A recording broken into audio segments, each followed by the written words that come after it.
ఏముంది, పెళ్లి చేసుకున్నాక మార్చుకోవచ్చులే. చాలా జాగ్రత్త అమ్మా.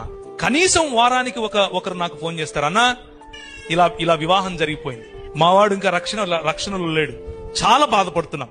ముఖ్యంగా సహోదరులకు చెప్తున్నా, take a stand my sister.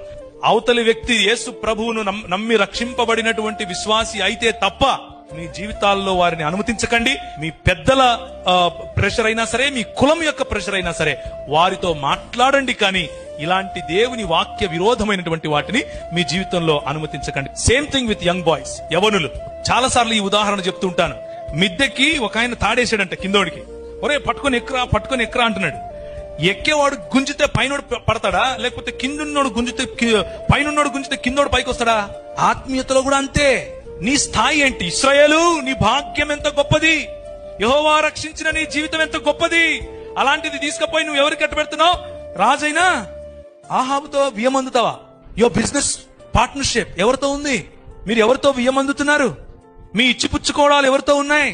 నేను లోకంలో మీరు ఉండకండి అని చెప్పట్లేదు, లోకంతో మీ సంబంధం ఉండకూడదని చెప్పట్లేదు, మీ బంధుమిత్రులతో మీ సంబంధం ఉండకూడదని చెప్పట్లేదు. కానీ మీ కుటుంబాలను నియంత్రించేంతగా వారిని లోపలికి రానివద్దు. మీ కుటుంబాన్ని, మీ ఫెయిత్ ను నియంత్రించేంతగా వారి ఇన్ఫ్లుయెన్స్, వారి యొక్క ప్రభావం, అది కులమైనా సరే, అది మతమైనా సరే, అది ప్రాంతమైనా సరే, భాష అయినా సరే, ఏదైనా సరే, బంధువర్గమైనా సరే, let nothing control your faith in the Lord Jesus Christ. యేసు క్రీస్తుతో మీకున్న సంబంధాన్ని ఇవేవీ కూడా నియంత్రించకుండా ఉండేందుకు మీరు సిద్ధపడాలి.